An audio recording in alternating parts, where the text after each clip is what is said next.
우리가 예수님의 능력을 본받자 그러면 여러분 머릿속에 당장 생각나는 게 어떤 것들이 생각납니까? 적어도 두 가지가 생각이 날 겁니다. 첫째는 예수님의 능력이라 그러면 병든 자를 고치고 죽은 자를 막 살아나게 하고 하는 이것이 예수님의 능력이다라는 생각. 그 다음에 또 하나는 그러한 예수님의 능력을 나 같은 사람이 어떻게 본받을 수 있겠나 이렇게 생각해서 예수님은 저기 위에 계시고 나는 이 아래쪽에 있어서 거리가 너무 멀어서 내가 예수님의 능력을 본받는 것은 불가능하다 이렇게 생각할 가능성이 많이 있습니다.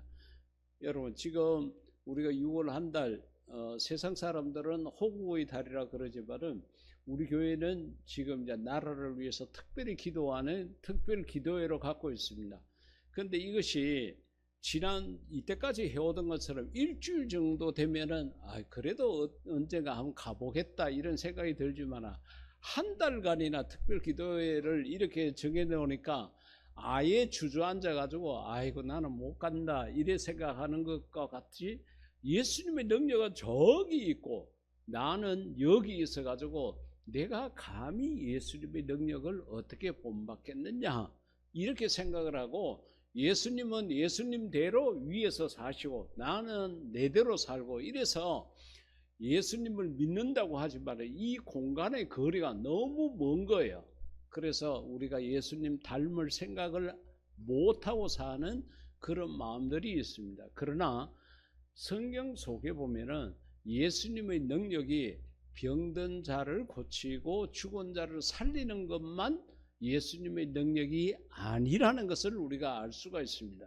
그 가운데 첫 번째로 우리가 기억을 해야 될 것은 예수님의 그 능력 가운데 하나가 낮은 곳에 오시는 능력입니다. 낮은 곳에 처할 줄 아는 것도 이거 보통 마음 갖고 안 된다는 거죠. 여러분 우리가 40평 아파트에 살다가 20평 아파트에 산다고 생각하면은 이게 그걸 적응하는데 얼마나 많은 시간, 노력, 시간이 아니라 세월이 흘러야 됩니다. 내가 좀 큰 차를 타다가 그거보다 작은 차를 탄다 그럴 때에 낮추어서 이렇게 산다고 그랬을 때에 그 불편함이라는 것은 이루 말할 수 없습니다. 쉽게 적응이 안 됩니다. 내가 한 달에 용돈을 100만 원을 갖고 이렇게 쓰다가 그것을 만약에 20-30만 원으로 쓴다 그러면은 이거는 지옥이지 못 살겠다 이렇게 우리가 생각을 할 수가 있습니다. 그러니까 사람이 낮은 곳에 처할 줄 안다는 게 이게 단순한 노력만으로 되는 것이 아니라 정말 하나님이 주시는 은혜라야 되고 하나님이 주시는 능력이라야만 가능합니다. 그런데 성경 가운데 빌립보서 1장 6, 7절 가운데 보면은 바울이 그 예수님에 대해서 소개하기를 뭐라고 이야기하는가 하면은 그는 근본 하나님의 본체시라 원래 하나님이시라는 거예요.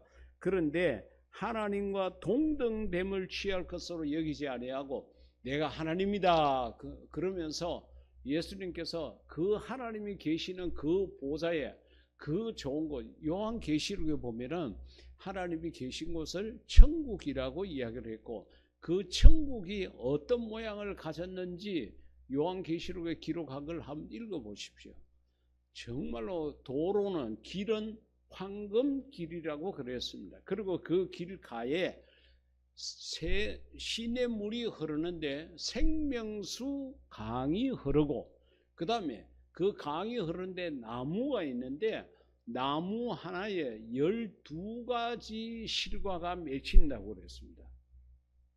우리는 복숭나무 같으면 복숭나무 맺힙니다. 사과나무 같으면 사과 한 개만 맺힙니다. 근데 나무 하나에 12가지 실과가 맺히니까 얼마나 보기에도 아름답겠습니까?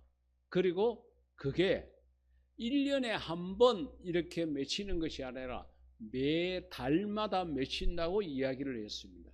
그러니까 여러분 천국은 우리가 마음적으로 상상만 해도 너무 좋은 곳입니다. 그래서 우리가 천국에 안 가봤잖아요.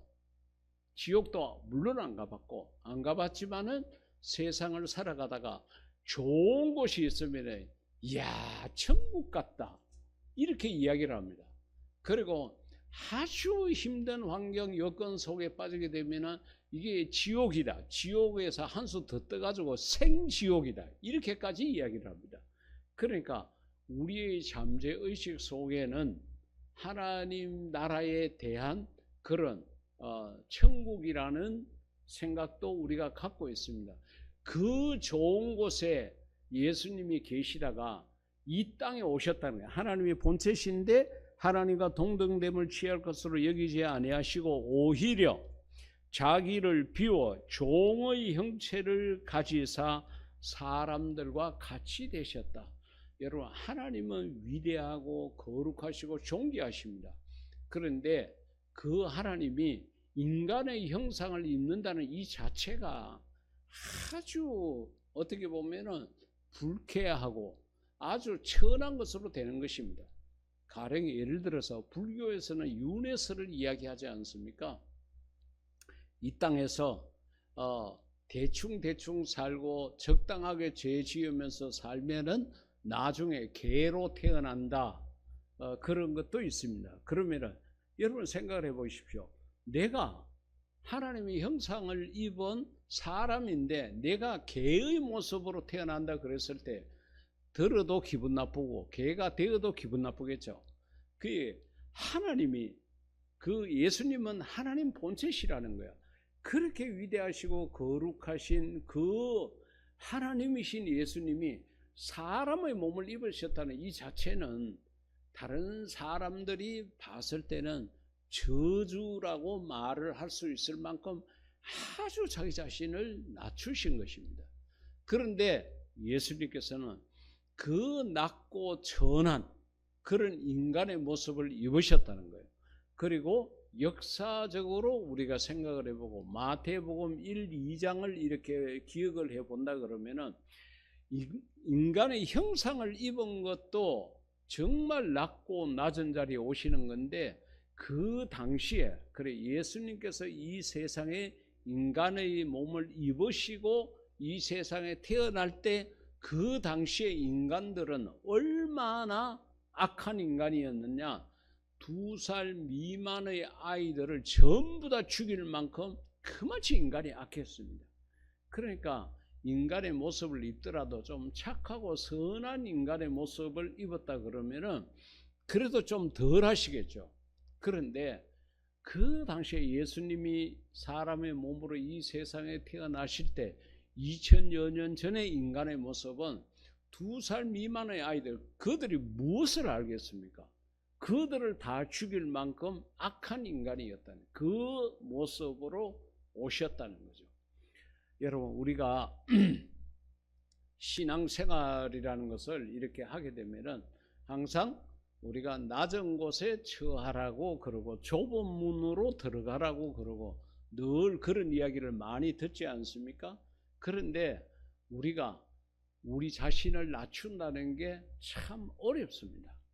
정말 내가 먼저 고개 숙여서 인사하고 내가 먼저 손 내밀고 이렇게 하는 게 결코 쉽지 않다는 거예요. 이것은 하나님께서 주신 마음이 있을 때에 내가 그렇게 할 수가 있습니다.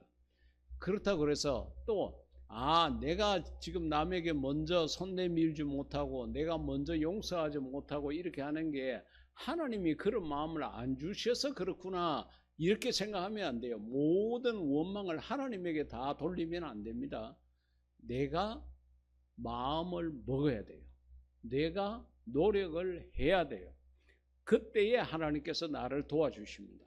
나는 아무것도 안 하고 나는 그런 마음도 없는데 하나님께서 나에게 그런 마음을 주시고 그렇게 하지는 않는다는 거예요. 그러니까 예수님께서 사람의 몸을 입고 이 땅에 오셨다는 것은 자신을 낮추는 것인데 이것도 예수님 아니면은 다른 분은 못합니다. 예수님의 능력이라는 거예요. 사랑하는 성도 여러분, 여러분들이 이 땅 사는 날 동안에 때로는 하나님 때문에 우리 예수님 때문에 먼저 고개 숙일 줄 알고 먼저 손 내밀 줄 아는, 낮은데 처할 줄 아는 그런 자가 되기를 주의 이름으로 부탁을 드립니다. 두 번째로는 예수님의 섬기시는 능력입니다. 조금 전에 말씀드린 것처럼 하나님이십니다. 그러면 인간들이 사는 이 땅에 왔습니다. 하나님은 거룩하시고 인간은 죄인입니다. 그러면은 죄인들이 사는 이 땅에 하나님이 오셨으니까 당연히 대접을 받아야 되겠죠. 근데 예수님은 그렇게 하시지 않으셨습니다. 예수님은 뭐라고 말씀하셨는가 하면은 마태복음 20장 28절에 보면은 인자가 온 것은, 성경을 읽으시다가 인자라 그러면 이거는 순자 동생이 아니고 사람인자 아들 자자를 써가지고 예수님이 당신을 호칭할 때 사용했던 유일한 단어입니다. 그 인자라고 하는 것은 예수님이 당신을 스스로 칭할 때 사용했다, 이렇게 생각하시면 됩니다.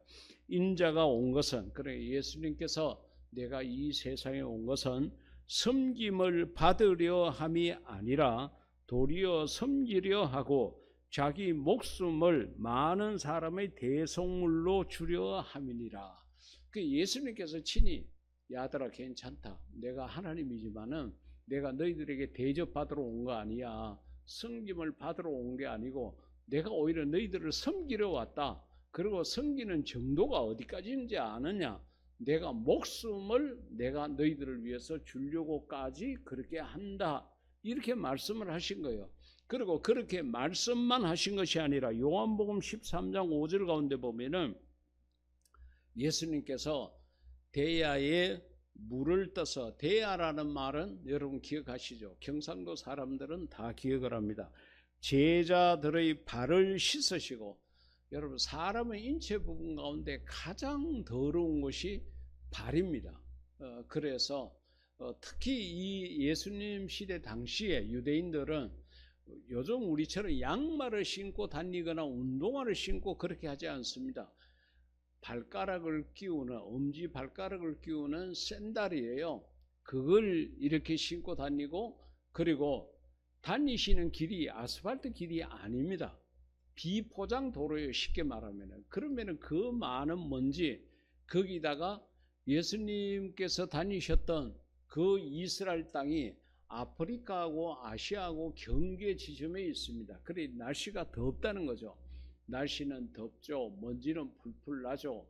그러면 이 발에 얼마나 많은 먼지가 있겠습니까? 그렇기 때문에 가장 더러운 부분이 발입니다. 그 발을 예수님께서 제자들의 발을 씻으시고 그 두르신 수건, 허리에다가 수건을 둘렀다는 것은 종이라는 표시를 나타내는 겁니다.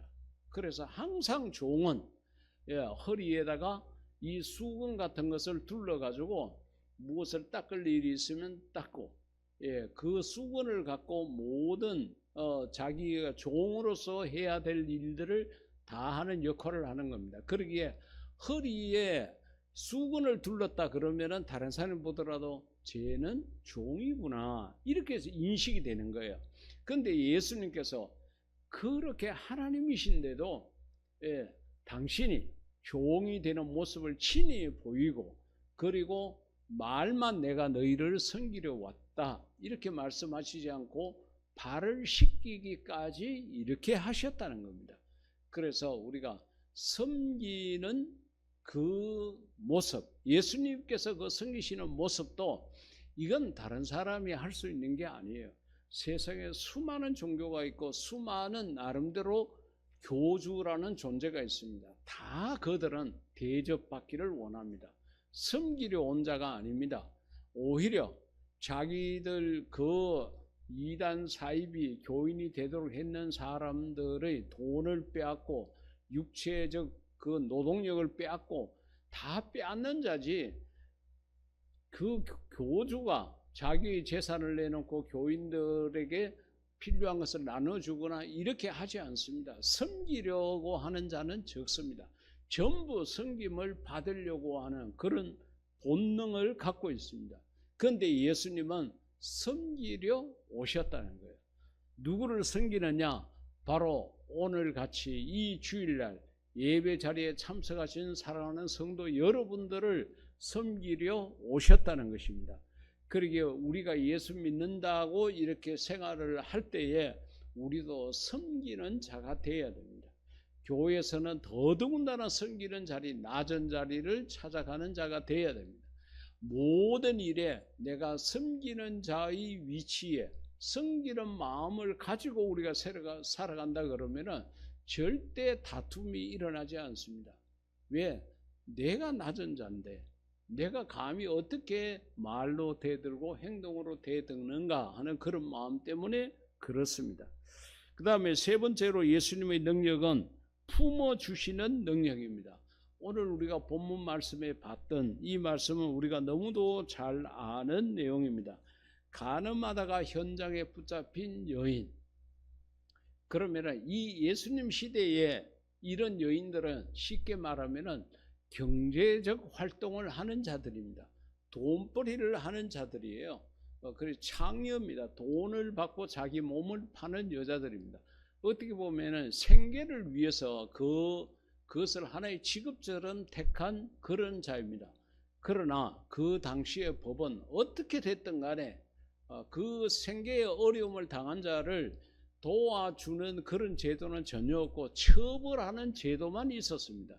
그리 가늠하다가 현장에서 붙잡혀 왔습니다. 그러면 그 현장에 분명히 남자도 있었을 것인데 남자는 처벌을 안 해요. 여자만 잡혀왔습니다.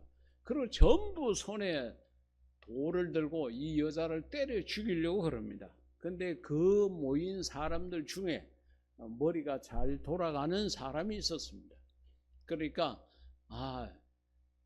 법은 모세 율법은 이런 여자는 때려 죽이라고 그랬는데 저 예수 하나님의 아들이라고 하는 저 예수는 어떻게 하라고 말하는지 한번 두고 보자.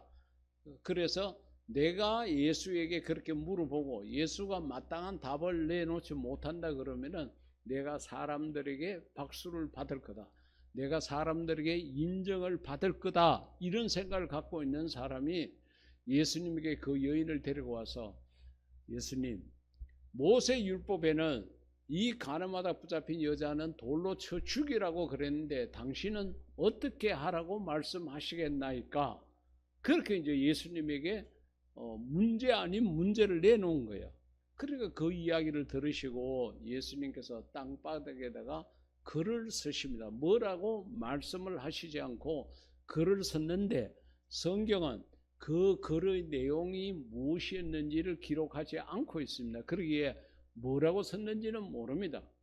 그러면서 예수님께서 너희들 가운데 죄 없는 자가 돌로 치라고 그럽니다. 그러니까 그 이야기를 듣고 거기 모인 사람들 중에 아마 나이 든 사람들부터 다 이렇게 자기 손에 들었던 돌을 놓고 돌아갔던 것 같아요. 그러니까 뒤에 젊은 사람도 어린 아이들도 전부 돌을 내려놓고 다 떠나갔습니다. 예수님께서 나중에 이제 앉아서 글을 쓰시다가 일어나셔서 여자에게 묻습니다. 여자여, 아무도 없느냐 물었습니다. 그러니까 여자가 그렇게 대답합니다. 예, 아무도 없나이다. 그와 같이 이야기를 합니다. 그러니까 그때 예수님이 하시는 말씀이 나도, 나라는 예수님은 어떤 분입니까? 위대하시고 거룩하시고 죄가 없으시고 하나님이시지 않습니까? 내가 얼마든지 너를 정죄할 수 있는 자격이 있는 자다야. 내가 다른 사람들은 저렇게 떠나갔다고 하더라도 나는 얼마든지 너를 심판할 수 있는 권한이 있어.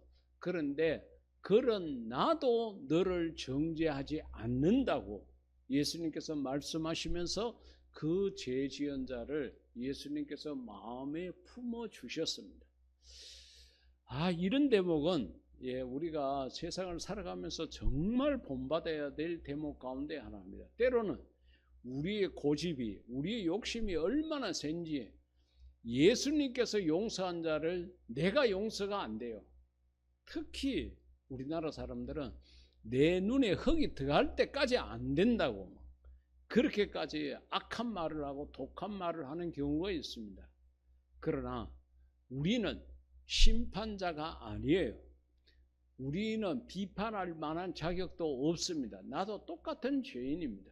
이 여인들을 죽이려고 손에 돌을 들고 왔다가 돌아갔던 그 무리 속에 저와 여러분도 같이 들어가 있는 거예요. 들키지 않았을 뿐이지 우리 모두가 죄인이고 우리 모두가 악한 자입니다. 우리가 남을 비판하거나 판단하거나 정죄할 만한 그런 자격이 없습니다. 우리는 오히려 마음에 품어주고 용서해주고 너그러이 받아주는 그런 마음들이 우리 속에 있어야 합니다. 때로는 간혹 그런 사람을 만나기도 합니다. 자기를 낳아주고 길러준 부모를 마음에 도저히 용서가 안 된다고 이렇게 말씀하시는 분들도 있어요. 그러나 그 이야기는 인륜적으로도 사람의 도리로도 그거는 할 수 있는 말이 아니고 천륜, 하나님께서도 그렇게 가르치지 않았습니다. 그러니까 부모하고도 용서가 안 되고 부모도 자기 마음에 품지 못한 만큼 악한 마음을 갖고 이 세상을 살아가는 자들이 있다는 겁니다. 그 맛이 우리가 악하고 독해요.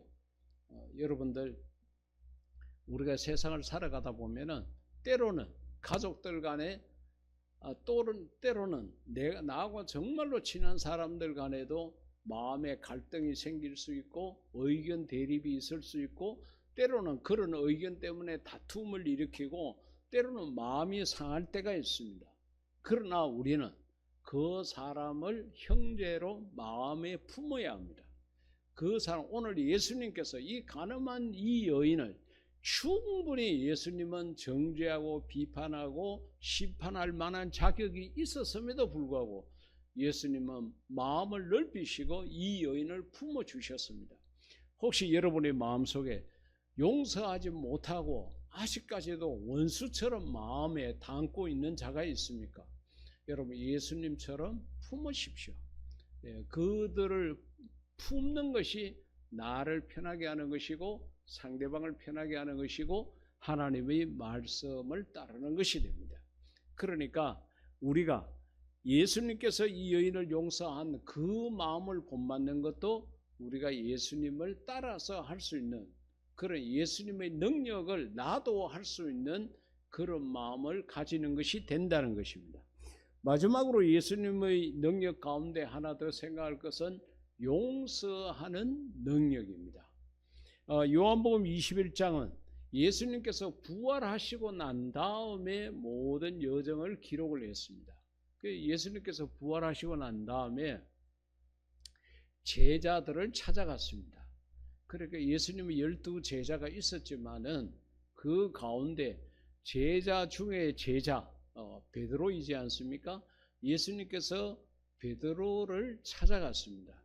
그 갈릴리 바닷가에 베드로는 예수님께서 그렇게 십자가에 못 박혀 돌아가시고 그렇게 되자 이제는 예수님하고 관계는 다 끝났다고 생각을 하고 자기의 직업으로 돌아갔어요. 돈벌이 하는 대로 돌아갔어요. 뭐라고 그럽니까? 나는 물고기 잡으러 가노라.